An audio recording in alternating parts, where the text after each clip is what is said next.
The region known as the Great Plains, stretching east of the Rocky Mountains in the United States and Canada, has been home to many different Indian tribes, with each of its own peculiarities and traditions. Among the different North American tribes, the Comanche Nation was one of the most active and powerful.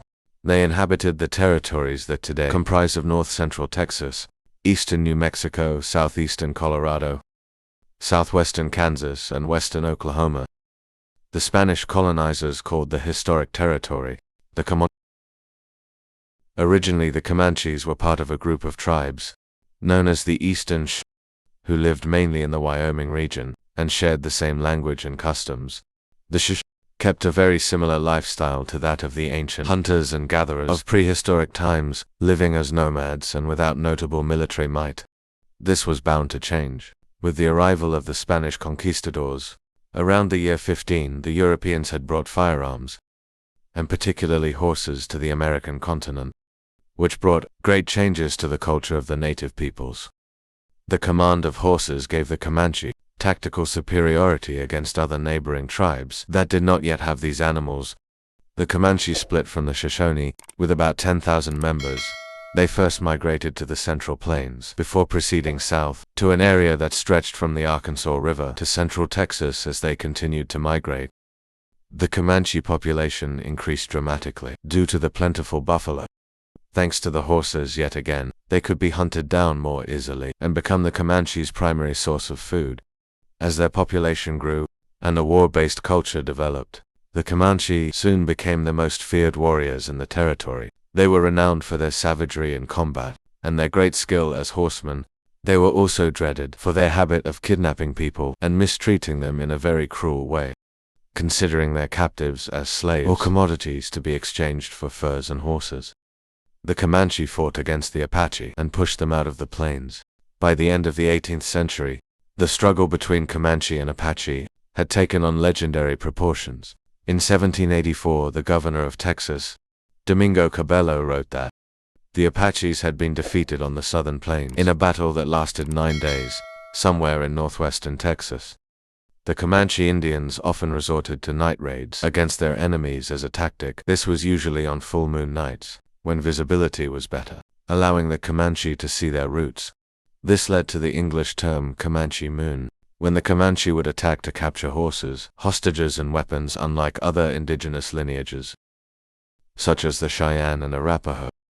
The Comanche never constituted a political unit, recognized by all members. They instead divided themselves into self-sufficient tribes, pursuing their economic and political goals, sharing the same language and culture. They sometimes fought amongst themselves, and other times they were at peace, working together. In the 19th century, they became involved in stealing cattle from settlers in Texas, reselling them in New Mexico.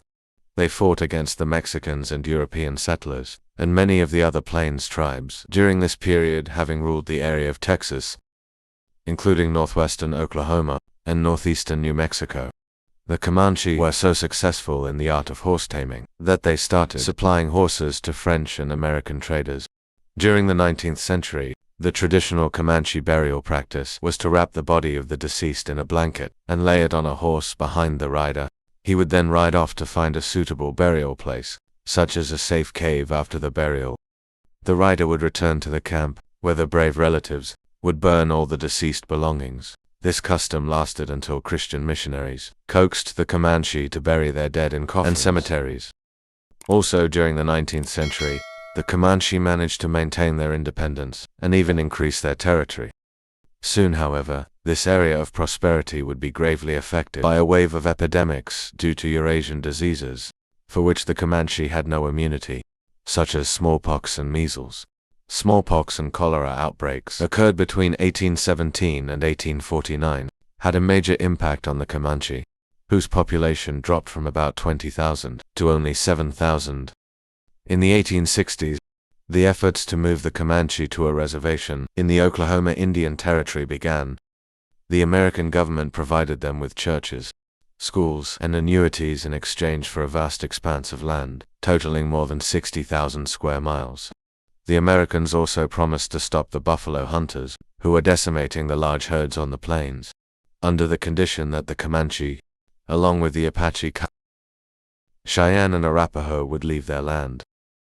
But the government did not stop the slaughter of herds, and the Comanche fought back by attacking a hunting party in Texas. This conflict became known as the Second Battle of Adobe Walls. The attack was a disaster for the Comanche, and the United States Army was called in during the Red River War to suppress the remaining Comanche in the area, forcefully removing them to the Indian reservation. In just 10 years, the buffalo were on the brink of extinction, essentially ending the Comanche way of life as hunters. In May 1875, the last free Comanche group surrendered and moved to the Fort Sill Reservation in Oklahoma. The 1890 census revealed that there are only 1,598 Comanche on the Fort Sill Reservation during World War II. Many Comanche left the traditional tribal lands in Oklahoma looking for jobs and further opportunities in the Californian cities. About half of the Comanche population still lives in Oklahoma, with the rest scattered throughout Texas, California, and New Mexico. These days, many Comanches from all of the United States meet in annual gatherings to celebrate their heritage and culture.